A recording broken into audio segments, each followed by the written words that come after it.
Para a primeira palestra dessa tarde, né, gostaria de convidar ao palco, está aqui ao meu lado, Humberto Soares, diretor de arquitetura e nosso patrocinador Gold da Objective, para uma palestra Testes Automatizados, diminuindo riscos e garantindo uma qualidade na sua transformação digital. Bem-vindo. Tá, meu nome é Humberto, desenvolvo software há 35 anos e continuo apaixonado pela prática.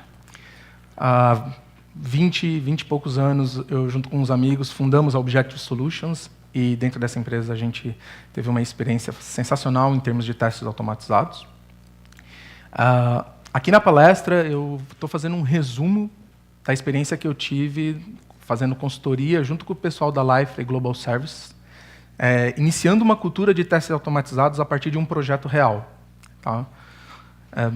Não acho que vai dar tempo de falar muitas coisas, tá? Eu tive que reduzir bastante. Se vocês tiverem dúvidas, anotem ela. Se a gente não conseguir resolver aqui no final da palestra, eu vou estar lá no stand da Objective, atendendo todo mundo com o maior prazer. Bom, vamos lá. Transformação digital. O que teste automatizado tem a ver com transformação digital? Primeiro, o que se trata um processo de transformação digital? Tipicamente, adoção de novas tecnologias, atualização de plataforma, tanto de hardware quanto de software, desenvolvimento e implantação de novos requisitos, isso é o básico. E uma coisa que acontece com muita frequência é mudança. Muda totalmente a frequência e a velocidade em que as mudanças ocorrem. Tá? E a gente tipicamente tem que fazer tudo isso mantendo a qualidade dos serviços, às vezes até aumentando. Tá? Nessa hora, surge um diabinho ali do teu lado e, tá funcionando, não mexe. Tá funcionando, não mexe. Eu estou aqui para dizer para vocês que com teste se mexe. Tá? Teste automatizado é uma prática de desenvolvimento ágil, na minha opinião, a mais eficiente em termos de redução de risco e com melhor custo-benefício quando se trata de mudança. Não só mudança de cultura, mudança tecnológica, mas qualquer tipo de mudança de sistema. Se você tem uma suíte de teste automatizado, você consegue pegar e fazer mudanças mais bruscas. É basicamente uma ferramenta que permite você usar com segurança. Tá? De forma mais específica, num projeto de transformação de digital envolvendo Liferay, a gente começou esse trabalho junto com o pessoal da Global Services, e eu quero compartilhar com vocês as experiências que a gente teve lá, algumas dicas, tanto de técnicas quanto de processos. Tá? Primeira coisa importante, um projeto do Liferay não é muito diferente de um projeto de desenvolvimento de software comum. Você consegue aplicar praticamente todas as teorias e práticas de teste automatizado. Tá? Para a gente, esse quadro do Fowler é um dos mais importantes. É a dieta balanceada de testes. Você vai privilegiar testes de baixo custo, tanto de desenvolvimento quanto de infraestrutura, e testes que sejam rápidos de executar. Com isso, na prática, muitos testes unitários, alguns testes de integração, uma quantidade razoável de testes de integração, e poucos testes funcionais. Tá? Por conta das particularidades desse projeto, a gente acabou não entrando na linha ainda de teste de front-end unitário. Nós estamos fazendo ainda toda a parte de front-end com teste funcional. Isso não é recomendado, isso tem dado mais trabalho para a gente, mas temos que adaptar a teoria ao contexto do projeto específico. Essa é outra prática ágil importante, você não pegar a teoria e simplesmente tentar aplicar ela na força bruta. Olha para o teu projeto e vê o que faz sentido. Tá? Eu agora vou descer bastante no nível técnico, vou tentar passar para vocês dicas técnicas de cada uma das camadas, o que a gente está utilizando, o que está dando certo, o que não está dando tanto certo. Tá? Em termos de testes unitários, Mockito e PowerMock são seus amigos. Tá? Não tem como fazer teste unitário no Liferay sem eles. Principalmente as classes geradas automaticamente pelo Service Builder, elas não são o que eu diria um código test-friendly. Tá? A gente precisou utilizar as funcionalidades mais avançadas do PowerMock, que faz supressão de inicialização de classe da parte estática, mocar comportamento estático, mocar propriedade estática. Eu recomendo vocês estudarem bastante essas features para conseguir desenvolver teste unitário com produtividade. Tá? Mesmo tendo todos esses problemas, o teste unitário é o que realmente traz o maior retorno. Tá? Ele dá para o desenvolvedor um ciclo de feedback muito curto, possibilitando ele validar rapidamente o que ele desenvolveu. Tá? Se tem uma coisa para tirar dessa palestra façam bastante teste unitário. Eles ajudam muito. Em termos de teste de integração, quando eu cheguei lá na Liferay, eu vi várias alternativas na web, várias opções para a gente fazer teste de integração, todas elas focadas no Arquillium. Tá? A gente acabou escolhendo a Bridge, que o pessoal da engenharia construiu para testar o próprio portal. A gente entende que essa Bridge ela é mais segura e ela vai ter maior longevidade de suporte, porque o pessoal do próprio portal está utilizando. Tá? Ela assume que você tem um portal de pé, com todos os seus módulos já deployados, e quando você decora o seu teste com a Liferay Integration Test Rule, ele fica responsável por fazer o deploy da tua classe de teste, executar e fazer o undeploy. Tá? Então, em termos de processo de desenvolvimento, o desenvolvedor levanta uma vez o portal, faz as alterações dele, roda o teste, tira o teste, faz outras alterações, roda o teste, tira o teste. É um ciclo que tem é um ciclo de feedback razoavelmente bom. Tá? Pelo fato da gente estar com um portal de pé, a gente tem capacidade de fazer um teste mais black box, em vez de entrar dentro do código como teste unitário, a gente consegue fazer um teste mais black box, praticamente sem utilizar mock, tá? Utilizando realmente as funcionalidades reais do portal. Quais são os problemas? Tá? Às vezes você faz uma alteração um pouco maior, você é obrigado a derrubar o portal e levantar de novo. A gente sabe que o tempo de fazer isso não é pequeno, isso tem um impacto no desenvolvimento. Mas o que realmente mais atrapalha a gente é a parte de isolamento de teste. Tá? Como você está instrumentando o teu teste contra um portal real, teu teste está alterando o banco de dados, ele está alterando o repositório da Search Engine, ele eventualmente está alterando a biblioteca de documentos. E para você garantir o teste isolado, um teste não pode interferir no comportamento do outro. Ou você vai fazer seus testes assumindo que o sistema pode estar num estado qualquer e tentar isolar o teste no contexto das coisas que ele está criando, ou você vai ter que fazer uma rotina de desfazer tudo que o teste fez ao final da execução. Qualquer uma das alternativas é um custo extra que você tem que fazer, que não tem a ver necessariamente com a natureza do comportamento que você está querendo validar. Tá? Mesmo assim, ele tem um retorno bom sobre o investimento, um retorno médio sobre o investimento.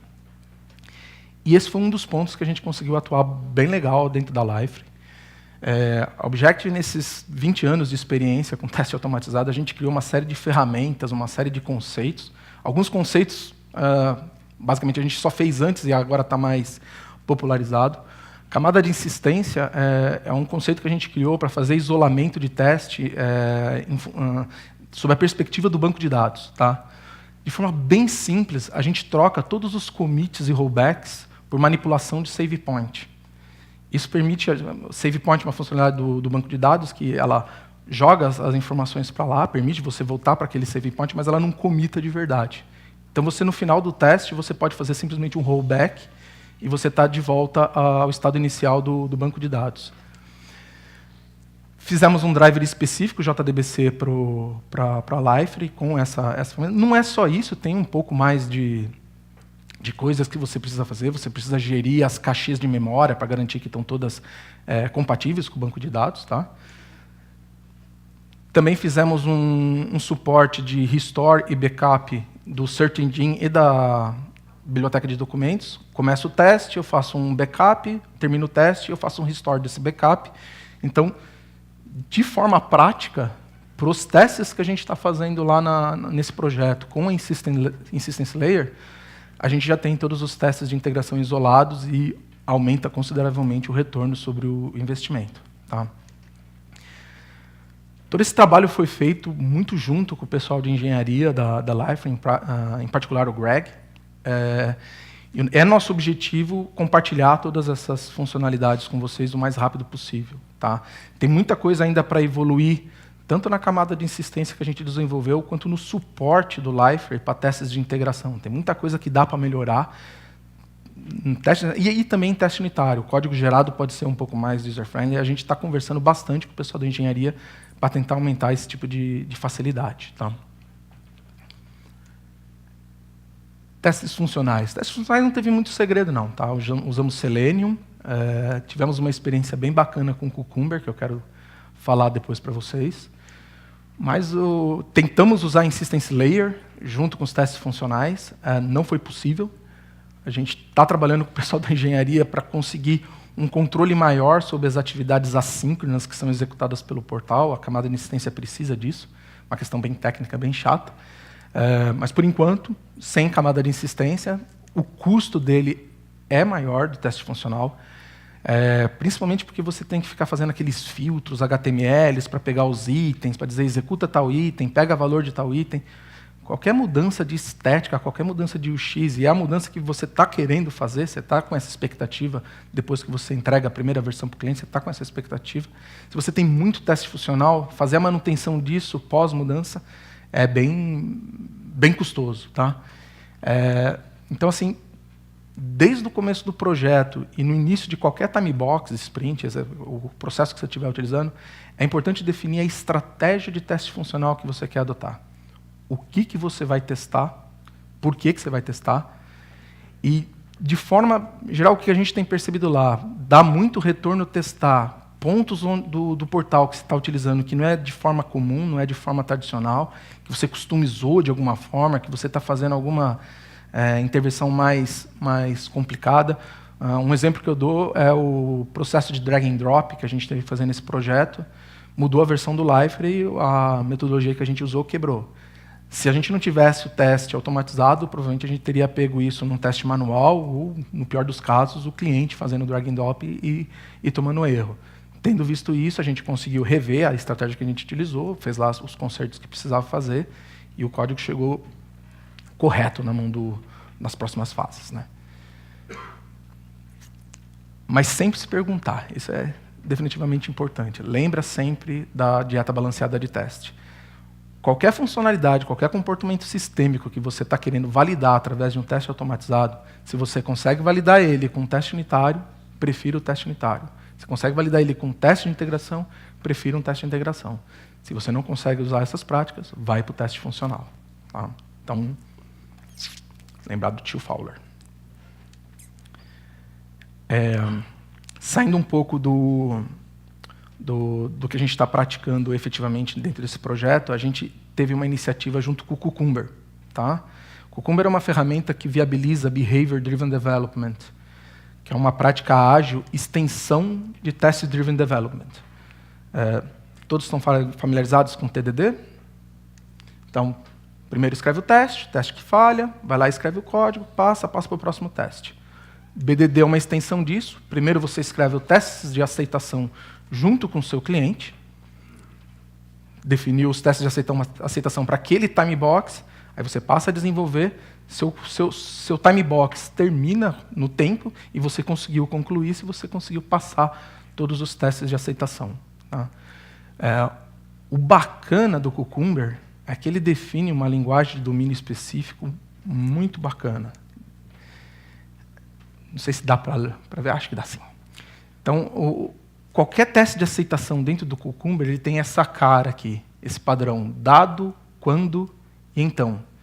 Então, aqui é um arquivo simples de validação de login.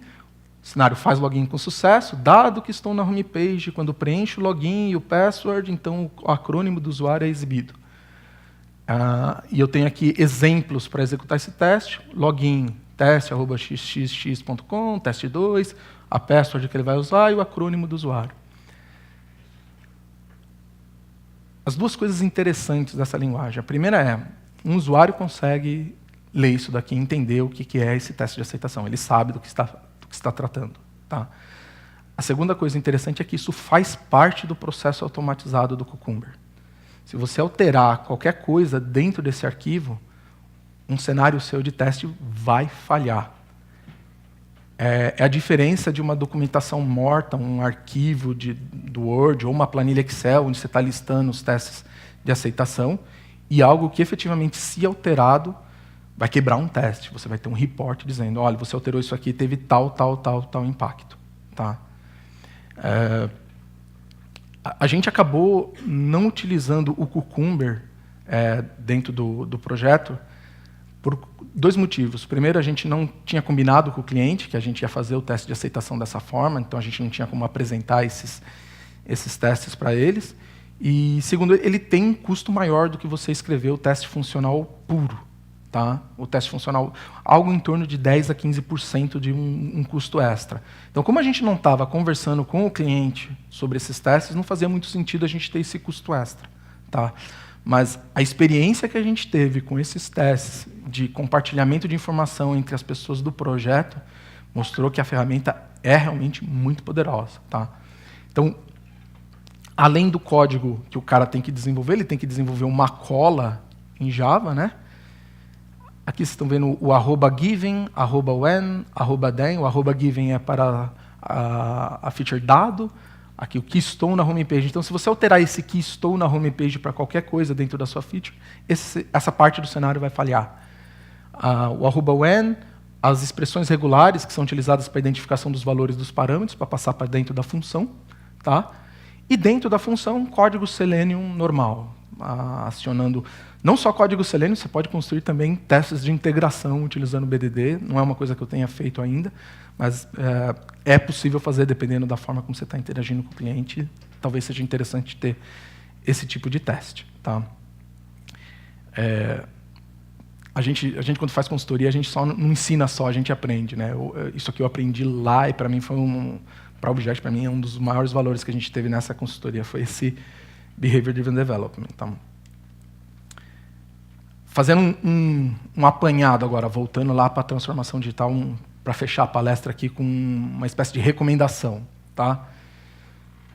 Adoção de Liferay e outras tecnologias, novos requisitos, eu recomendo utilizar Behavior Driven Development, ou Cucumber, ou outra plataforma que suporte a metodologia. Tá?